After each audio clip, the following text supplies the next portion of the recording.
Parang, parang kumakain ka, mami, ah. Nandito pa ako sa office. Ah, Andito mga kasama ko mga staff. kumusta na po? Staff, oh.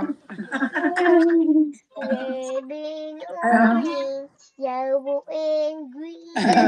Nasa office pa kami, nag-overtime. White and yellow, white and yellow. Kumusta ka na?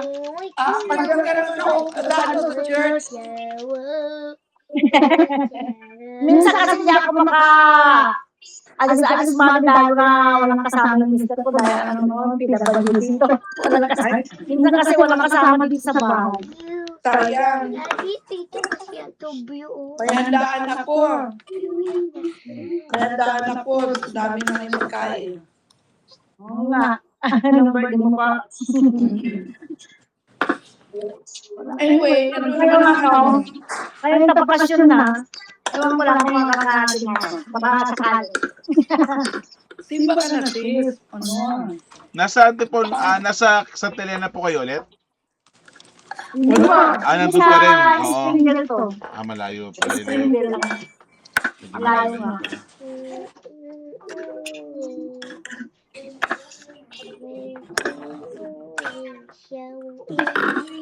Okay, I think we can start na habang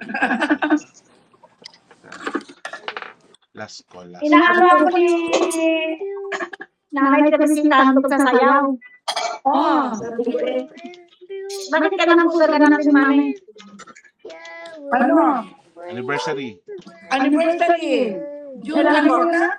June. Last Saturday ng June. Matagal pa pala eh. Last Sunday of June. Matagal pa pala. Akala ko dito may friend na. Ay, hindi pa. June pa, sister. June 28?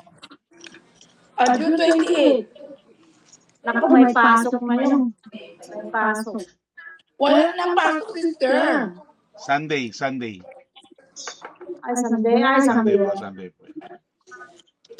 Saan naman po, ano na naman.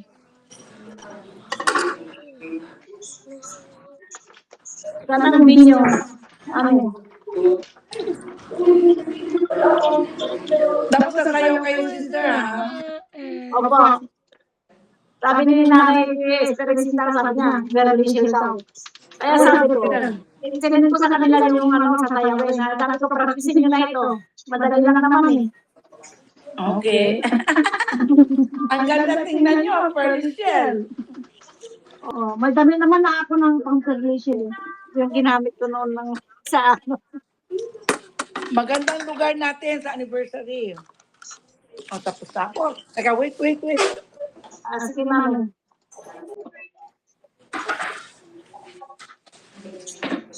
Ang venue po is nasa First Pacific po. Yung papunta pong Simulong Highway po. Malapit sa Assumption. First Pacific. Mag-track tayo, Pastor? Kanya-kanya po ng punta po eh. Ganun. Opo. Kasi yung iba magdadala po ng mga equipment. Iba may magdadala ng mga ibang gamit po. So kanya-kanya po ng punta po. Ano, sister, Antipolo lang. Nasa Antipolo City lang. Opo. Malapit sa Assumption, Antipolo. Malapit na doon. Unahan ng Robinson lang. Unahan ng Robinson konti. Okay, think we can start na. Okay? Paki-mute na lang po ako ha. Alright. Okay, tayo po yung magsimula na. Good evening po sa inyo lahat and welcome to Light of the Mountain Church of the Nazarene prayer meeting this March 25, 2026. So tayo po ay dumadako ngayon sa midweek service natin or prayer meeting natin sa gabi nito. Again, welcome po sa inyo. Magandang gabi po. And thank you for coming tonight. This is not just another gathering or kung ano nung ginagawa, but this is a moment to pause, to seek God, and realign our hearts with Him.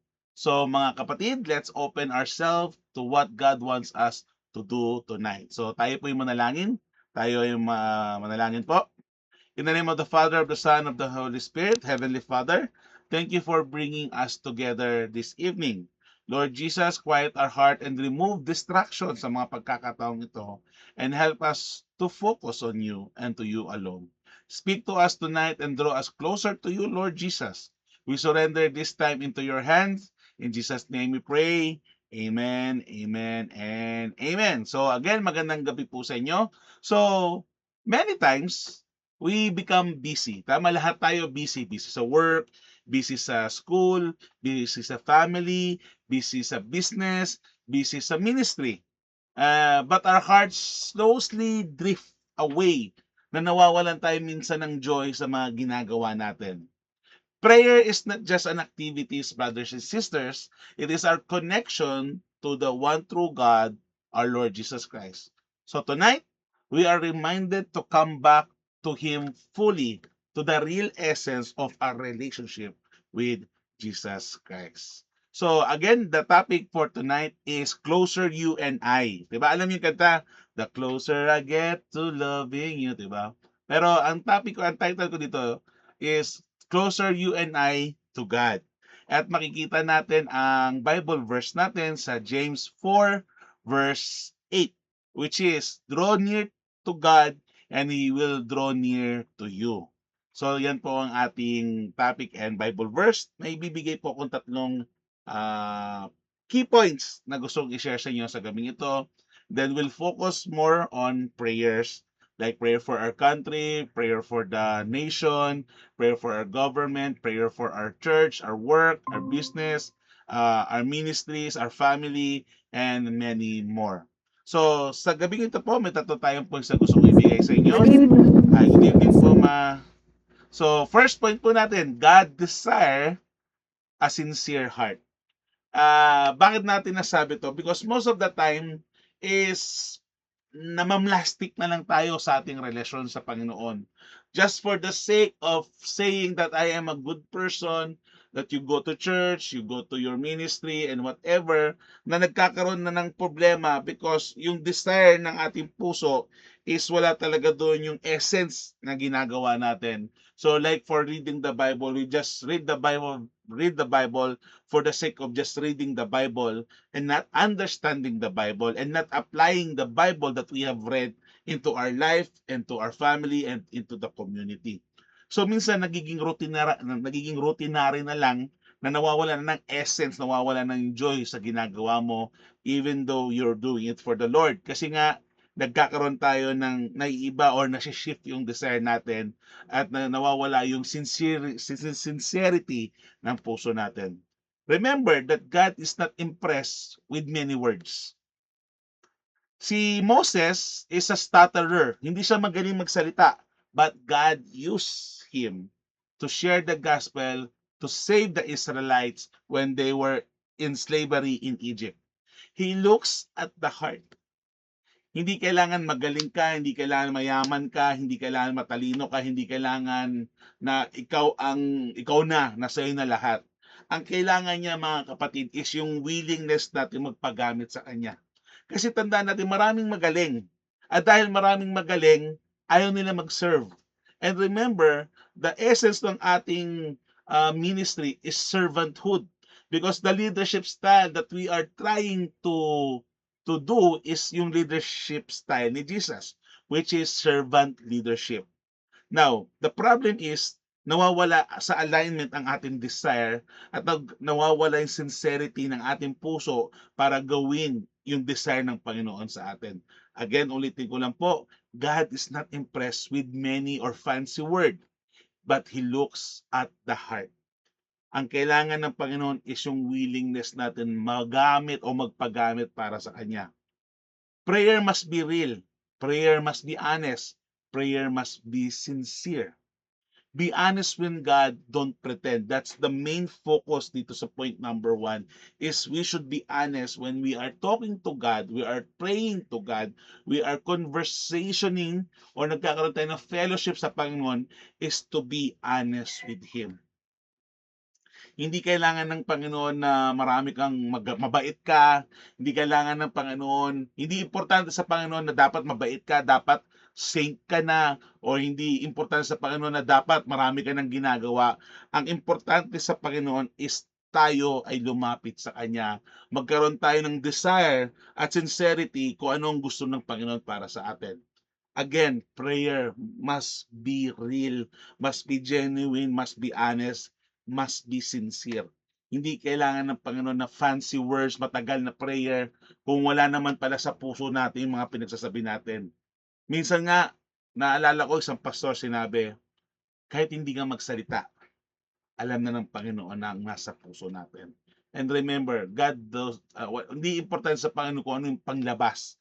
Hindi importante sa Panginoon yung posisyon, authority, o kung ano-anong mga bagay na makamundo. Ang importante sa puso, ng Panginoon is yung puso natin. That's number 1. Number 2 is prayer realigns our life. When we pray to God, it means that we are submitting to His authority. Especially if yung prayer na yon is totoo. Kasi to be honest mga kapatid, marami po sa atin nagdadasal ng peke or nagdadasal ng shallow. Ba't ko sinabing shallow? Paano mo nasabi, Pastor, na ang prayer ko ay shallow? Nasabi ko yan because alam naman natin, di ba? Alam natin sa sarili natin na minsan nananalangin lang tayo for the sake of just for praying. Hindi na natin nakalimutan na natin that when we pray, we are having a conversation to God. Hindi tayo dapat salita ng salita. Ano ba communication? It's a two-way. Communication is two-way. May sender, may receiver. At yung receiver na yung nagiging sender din, yung sender nagiging receiver din. So it's vice versa. When we pray, remember this, brothers and sisters in Christ. When we pray, God doesn't just change the situation. He changes us. Example, we pray for strength. Lord, bigyan mo ako ng lakas ng pangangatawan, lakas ng loob. Hindi niya biglang ikiklik na parang genie na, okay, malakas ka na, maskulado ka na, matapang ka na. Hindi. God will give you an opportunity to be strong. God will give you the opportunity to succeed. God will give you the opportunity to learn. Because remember that God is not a genie. God is God. Hindi siya genie na when you wish for something, tutuparin niya. May 3 wish ka. O gusto kong yumaman, gusto kong bumata, gusto kong maging successful. Boom, boom, boom. No. Hindi ganoon ang Panginoon. When we pray to God, kunyari, may pinagpipray ka sa Panginoon, God will give an opportunity for that prayer to happen. So, depende na yan sa atin kung paano yung magiging answer natin. Remember that our thoughts, our desires, and direction begins to align with His will. So the lesson here, to be honest, is prayer is not just asking, it's surrendering to the Almighty Being, which is God. Remember, when we pray, it is realigning ourselves to the will of God, of Jesus. That's number 2. Point number 3, consistency deepens relationship. Practice makes perfect, tama? Alam ba natin yun, that practice makes perfect. Kung hindi ka magaling, pero paulit-ulit mong ginagawa yan, dahan-dahan kang gagaling. Because hindi ka na, nagiging familiar ka na sa ginagawa mo. So, consistency deepens relationship.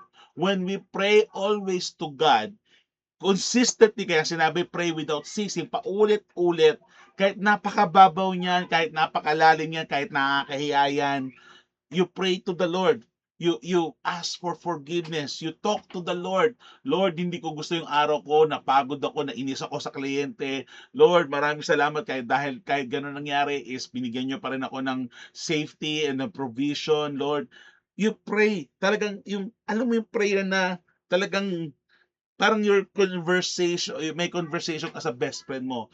Dapat ganun yung excitement natin, yung enthusiasm natin as we talk to the Lord when we pray. It's not just, hindi lang, ang prayer po kasi mga kapatid, hindi lang to wishes. Lord, ito gusto ko. Lord, gusto ko ganito mangyari. Lord, hindi lang to mga mga concern o reklamo, Lord, ang sama nung ano, Lord, dapat ginaganon mo, Lord. Lord, hindi ganun eh. When you talk to your best friend, ganun ba kausap mo? Hindi, kinakamusta mo siya. O talaga, anong plano mo? Tara, let's go. Ganun din ang gusto ng Panginoon. A deepened relationship with God. And consistency, as you consistently pray to the Lord, your conversation deepens. Hindi naman kailangan on your first try, dapat deep na yung conversation mo sa Panginoon eh. But continuously, kahit mababaw lang yung sa umpisa, pero consistent yung prayer mo, yung fellowship mo sa Kanya, dahan-dahan magkakaroon ng mga deeper conversation sa Panginoon. Even the hard conversation, nagiging nasasabi mo sa Panginoon. Because yun naman ang gusto ng Panginoon eh, is for you to have a relationship with Him. So a strong relationship with God isn't built in a day. Hindi siya one day lang. Not occasionally. It takes time.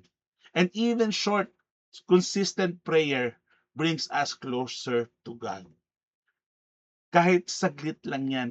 Pero paulit-ulit. Kahit basta consistent, it deepens us. Parang pag nag-gym ka, 'di ba pag nag-gym ka, consistent ang punta mo sa gym, consistent yung diet mo, papayat ka, magiging healthy ka. Ganoon din sa pag-aaral. If you consistent ka sa pagre-review, pag-answer ng mga ano mo, is tatalino ka kasi naiintindihan mo yung concept, yung ganito pala yon. Pero kung hindi ka nagpa-practice, hindi consistent yung ano mo, walang result na mangyari. Ganoon din sa panalangin. Remember that don't wait to feel spiritual.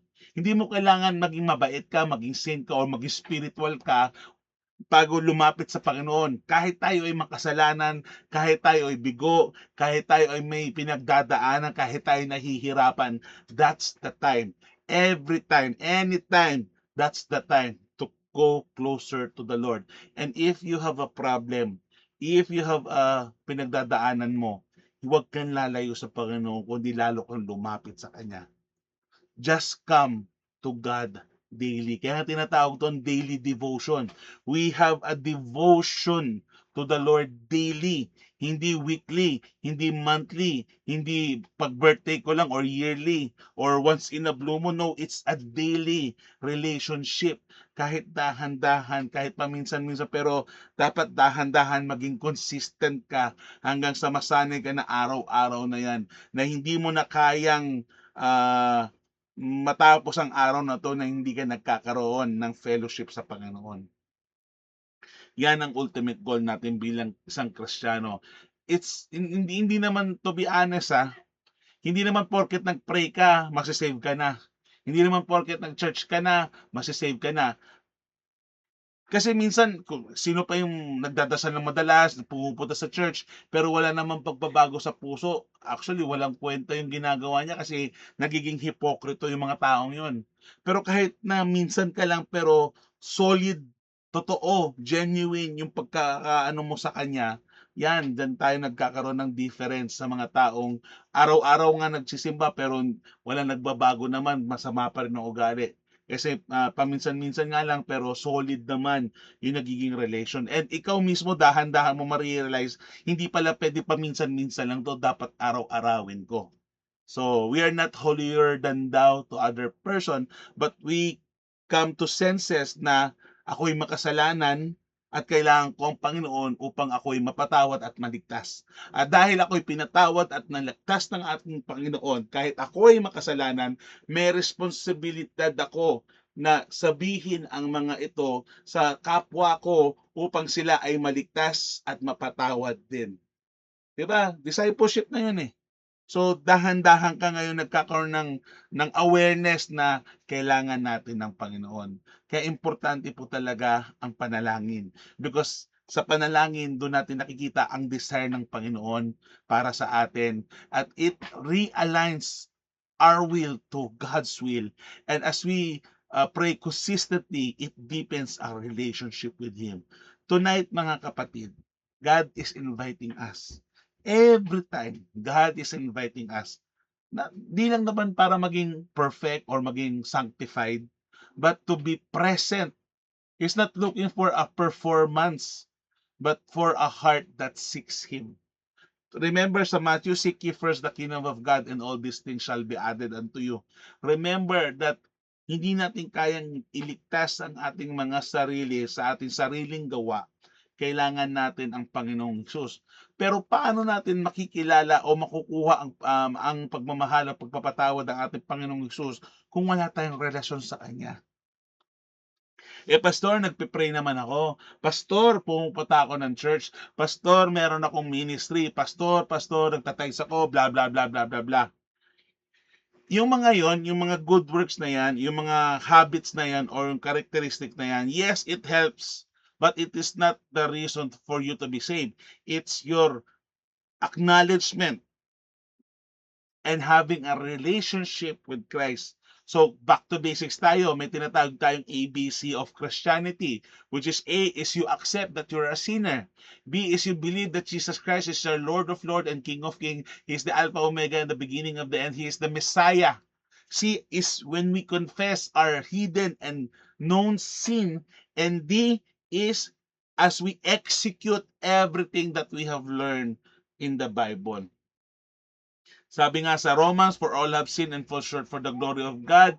And sabi rin sa Romans, for the wages of sin is death, but the gift of the Holy One is eternal life. Sabi sa John 3:16, for God so loved the world that He gave His only begotten Son, that who shall ever believe in Him shall not perish but have everlasting life.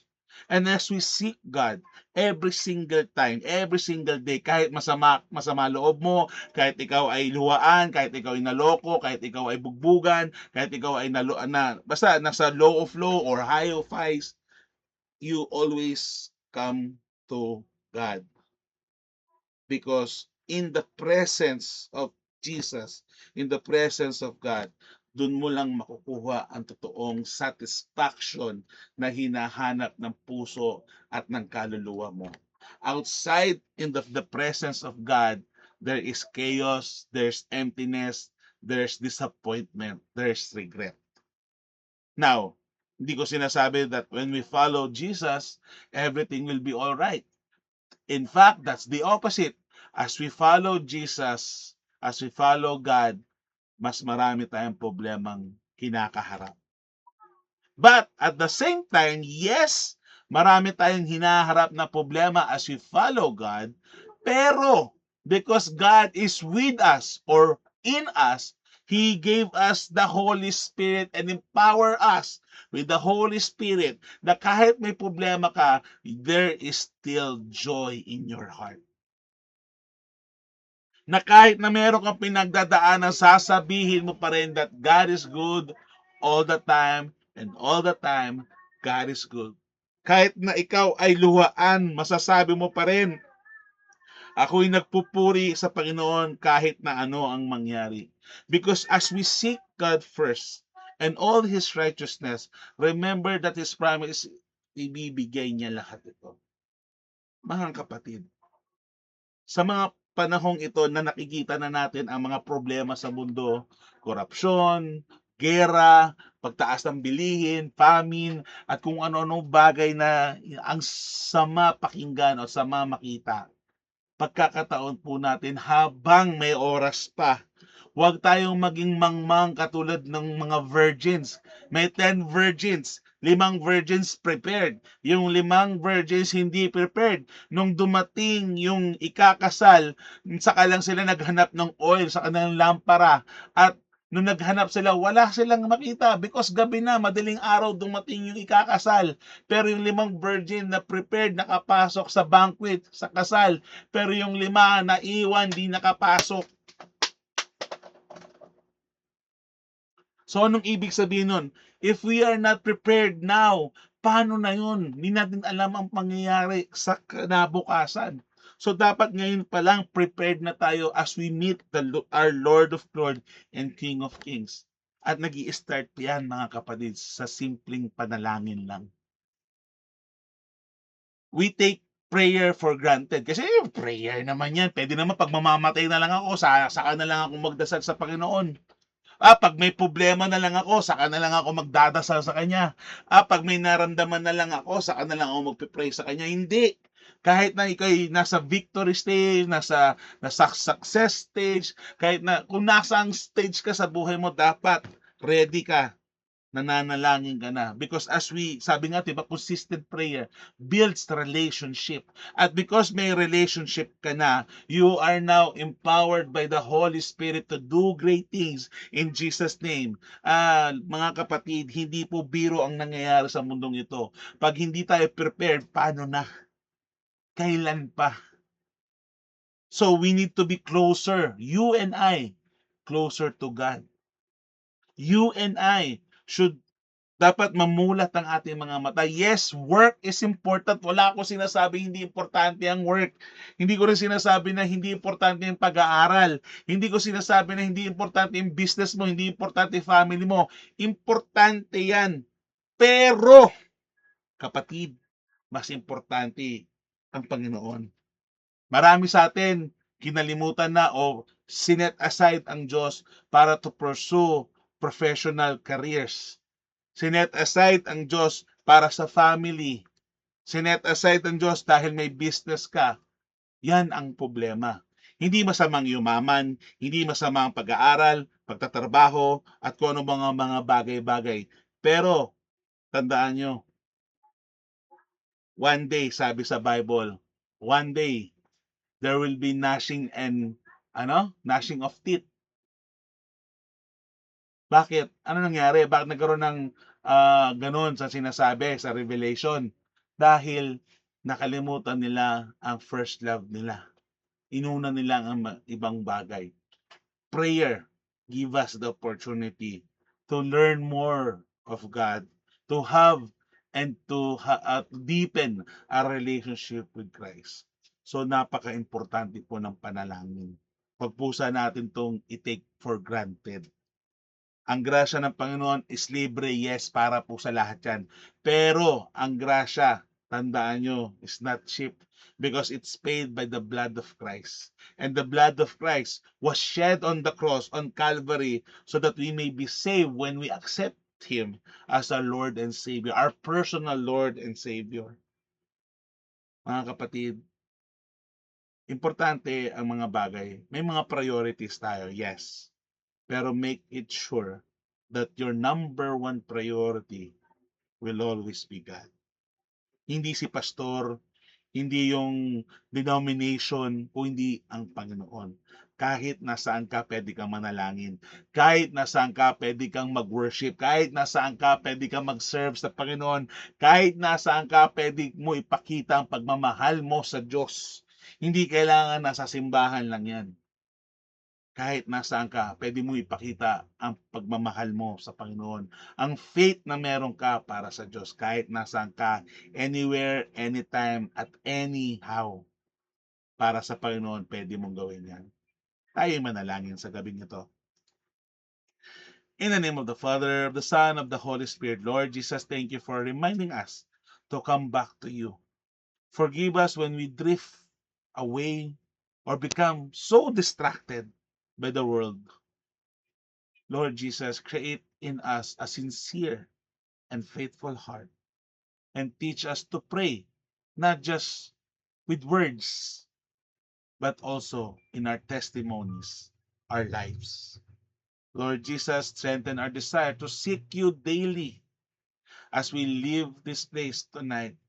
May we continue to walk closely to you or with you. We offer everything to you and to you alone in the mighty name of Jesus. Amen, amen, and amen. At dyan po nagtatapos ang ating maliit na mensahe para sa ating prayer meeting.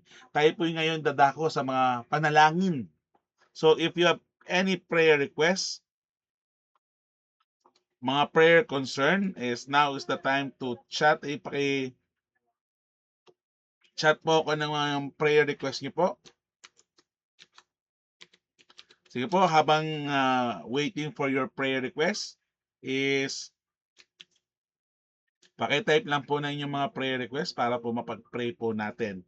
And as you type your prayer request, may pagpipray din po tayo. Syempre, ang ating bansa, ang ating nation, ang ating government, ang mga nangyayari sa Pilipinas, especially sa pagtaas ng gas, pagtaas ng mga bilihin, mga transport strike. Pag-pray din natin yung mga gera na matapos na sa Ukraine, Russia, sa Iran, Israel, na meron pang mga bali-balita na may sasama pang ibang bansa sa gera.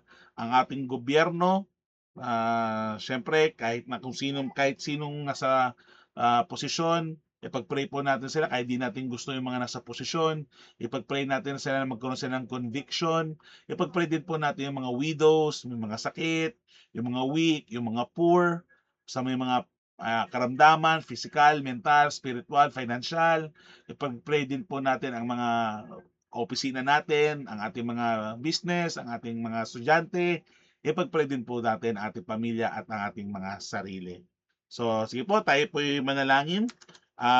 Ipagpe-pray po natin isa-isa po ang mga bagay-bagay, and I'll give you moments of time, mga minutes siguro, 1 minute or 2 minutes to pray for one topic or one prayer request para po ay sama-sama tayo bilang isang simbahan mapagdasal po ang mga bagay-bagay na ito. So una po, ipag-pray po natin ang ating bansa. Tayo po yung manalangin. Pwede po kayo manalangin silently sa inyong mga lugar. Tapos I'll give you a moment of time to pray, then we'll pray. In the name of the Father, the Son, of the Holy Spirit, Lord Jesus, sa gabing ito, we are praying for our country, we're praying for our government, we're praying for the economy ng bansang Pilipinas, and Lord, tulungan niyo po kami, Panginoong Yesus. Hallelujah, hallelujah, hallelujah. Lord Jesus, thank you, Panginoong Yesus. Hallelujah. Ayan niyo po ang Pilipinas, Lord. Lord, gabayan niyo po ang aming bansa, ang aming gobyerno, Lord, tulungan niyo ang aming government, Lord, na puno ng korupsyon, ang daming paligoy-ligoy, ang daming mga lies, mga deception na nangyayari sa gobyerno namin, Lord.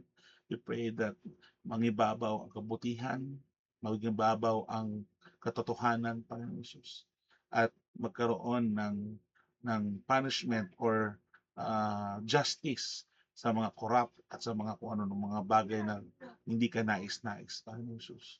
We also pray for our economy, Panginoon, na bumabaksak po ang economy dahil sa mga gera, dahil sa mga problems, dahil sa mga concerns, dahil sa mga gera na nangyayari ngayon. Tumataas po ang gasolina, tumataas ang gasol, tumaas ang bigas, ang mga bilihin, tumaas ang mga transportation, Panginoon Jesus, at kung ano po mga bagay na nagpapababa ng economy namin. Lord, we pray that you might protect the Philippines, the people of the Philippines, and may you sanctify the politicians sa Pilipinas na mag-convict sila at magkaroon sila ng discernment and realization sa kanilang mga ginagawa. Lord my God, praying for everyone, Lord, sa Pilipinas. Nagabayan niyo po, Panginoon Jesus. Hindi po kami papabayaan, Panginoon Jesus. You feel the glory, Lord, honor and praise. We also pray for the wars na matigil na sa Russia, Ukraine. Lord, na matigil na to, Panginoon Jesus, ang gera sa Israel at Iran, na matigil na, Lord, upang ma-stabilize na, Lord, ang mga pangyayari sa mundo. Lord, maraming rumors ng war, magkakaroon daw ng World War III at kung ano ng mga bagay-bagay. But Lord, we pray that you might protect and stop these evil deeds in your mighty name. Although, Lord, we know that nakasulat na to. So, Lord, we pray that you might prepare us for your coming, Panginoon Jesus. Lord, gabayan niyo po ang bawat isa sa amin, Panginoon. Huwag niyo kami papabayaan. Ipanalangin natin ang mga matatanda, mga widow, mga elders, mga may sakit, mga weak, mga poor, mental, physical, financial, spiritual. Hallelujah, hallelujah, hallelujah, Panginoon Jesus. Lord, gabayan niyo. Huwag kami papabayaan, Panginoon Jesus. Lord Jesus. Hallelujah. Gabayan niyo, Panginoon Jesus.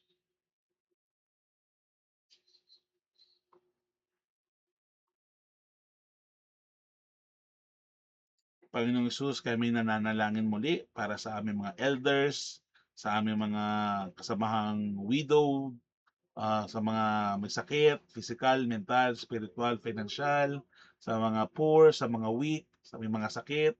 Lord, we pray for comfort, peace, and protection and provision that is coming from you, Lord Jesus. Panghawakan niyo po sila, Panginoong Jesus, at huwag niyo silang papabayaan. Lord, cover them, Lord, with your most holy and precious blood. Gabayan niyo po sila, Panginoong Jesus, na malagpasan nila ang mga pagsubok na kanilang tinatahak, Panginoong Jesus. Gabayan niyo, Panginoon, my God, at huwag niyo po silang papabayaan, Panginoon. Lord Jesus, gabayan niyo po ang bawat isa sa amin na maging ilaw at maging daan na tulong para sa daan para sa inyo, Panginoon Jesus. Lord, protektahan niyo po kami, Panginoon Jesus.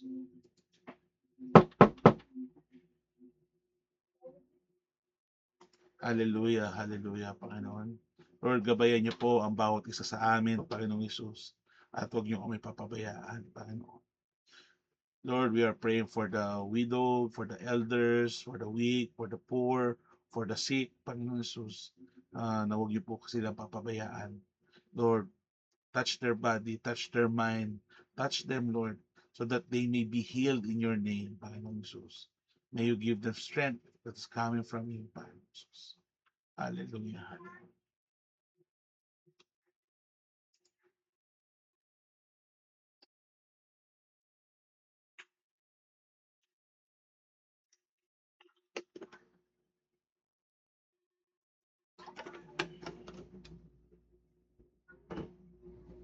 Ipanalangin din natin ang mga prayer request natin. Si Mama at Papa, prayer for good health of everyone, daily and financial provision, sustaining grace, Philippine government economy, Diva de Guzman and Galapon family, Gian's job, at tuluyan ng maging normal ang BP ni Mama at protektahan niyo po sila, huwag niyo po silang papabayaan, Panginoon Jesus. We also pray for the prayer request ni Mami for Sunday worship service, Sunday school, wisdom for our staff during income tax season, church outing, church anniversary, company outing, company anniversary, good health to all, si Brother Ed, at iba pang mga bagay-bagay. We are praying for the employees ng FPDBA na gabayan niyo po ang kanilang pangangatawan, mga isipan, sa patients, sa kanilang kalusugan. Huwag niyo po sila pabayaan and may you heal them, Panginoon, lalo sa may mga sakit at karamdaman.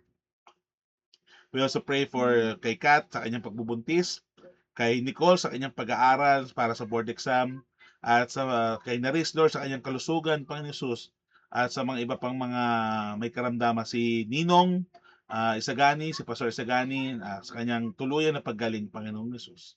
Gandi sa mga pamilya nila at mahal sa buhay, Panginoon. Hallelujah, hallelujah.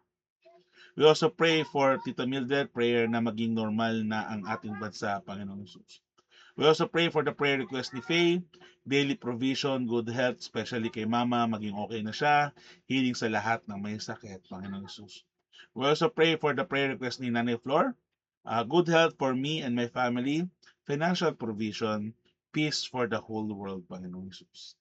We also pray for Ate Moratina at kay Elaine at sa kanyang kapatid at family, Panginoon Jesus, for good health, Panginoon, sa ating lahat. God's daily provision and protection amidst this crisis. Yes, Lord. We also pray for God's continuous healing and deliverance upon Elaine. Yes, Lord, we pray for Elaine sa kanyang healing stage, Lord. Gabayan niyo po siya at huwag niyo siyang papabayaan. God's intervention and provision upon my son's college, Lord, education. Thank God for wisdom, Lord. Ganun din po kay Ate Mora, Tina, Panginoon, na gabayan niyo po siya, huwag niyo siya papabayaan, protektahan niyo rin po siya at ang kanyang pamilya, Lord my God. We also pray for the prayer request ni Ate Chris, safe travel back to Antipolo on Friday, good health, daily financial provision, wisdom and strength sa work, company outing, church outing, Sunday service. Lord, ganun din po sa prayer request ko na maging fully healed na ako sa sciatica ko, Panginoong Yesus. Ganun din sa mga karamdaman ko, especially sa heart. Ganun din po sa mga karamdaman na aking hinakarap sa ministries, sa church, sa bahay, sa office, sa family, sa aming dalawa ni Faye, sa aming mga bata, kay Andre, kay Aubrey. gabayan niyo po at huwag niyo po papabayaan, Panginoon Jesus. Continue to protect us and guide us, Panginoon Jesus. At Lord Jesus, as we come to the end of our prayer meeting, Lord, may you bless each and every one of us. Si Mami, sila Angel, si Ninang Emma, si Karil, si Brother Ronnie, si Ate Bing, ay kausugan si Ma'am Jo, si Ate Chris, si Naris, si Jana, si Kat, si Faye, si Patrick, si Kyla, si Nicole, ako, si kung meron pa akong nakalimutan, Lord, protektahan niyo po sila, ang kanyang family, ang aming ITR, Lord, ganun din, Lord, sa church, sa mga leaders, sa mga pastors, sa mga members, sa mga guests, sa mga nanlalamig na youth, sa mga nanlalamig na adults, sa mga nanlalamig na seniors. Lord, we pray sa church, sa ministries, at sa lahat, Lord, my God, ng aming ginagawa para sa inyo. Lord, gabayan niyo po at huwag niyo kaming papabayaan. Lord, nandito kami. We accept that we are sinners. We accept that we have limitation. But it does not mean that we will stop worshiping you. So Lord, gamitin niyo po ang aming buhay sa pananalita, sa pag-iisip, sa mga gawa namin na maging kaaya-aya ito palagi sa inyong Ama. Lord Jesus, we give you all everything, Panginoon, because you deserve everything. Lord, please guide us so that we may be pleasing into your sight. Lord, ayaw namin maririnig na balang araw, apart from me, I never knew you. But ang gusto namin marinig, Panginoong Jesus, well done, my good and faithful servant. You have done well. So Lord, my God, ayaw na namin maging bench warmer lang, kung hindi maging active kami for your glory, honor, praise sa mundong ito. To share the gospel throughout the nation, baptizing them by the name of the Father, and of the Son, of the Holy Spirit. Lord Jesus, binibigay namin lahat ng papuri at pagsamba sa ngalan nyo. In Jesus' mighty name we pray. Amen, amen, and amen. Magandang gabi po sa inyo lahat. At tayo po ay nagtatapos na sa ating prayer meeting. Always remember that prayer is relevant, it is important, it is effective, it is efficient, and prayer works. So God bless you po. Stay safe at see you this Sunday. Bye-bye po. Good night and God bless Bye-bye. po. Bye-bye, everyone. Kung meron pa Bye-bye. kayo, pwede nyo i-on ang inyong mga camera to take pictures po. I'll count 1 to 5 and open your camera po in count of 5. So, 1, 2, 3, 4, 5. Smile! Alright po, God bless you po. Stay safe po and good night. Bye-bye po. Good night. Bye-bye. Good night po. Bye-bye. See you sa Sunday. Bye-bye po. Andiyan ka lang. Bye-bye. Good night po. Good Bye-bye. night. God bless po. Good night. Good night. Good night po. Good night. God bless.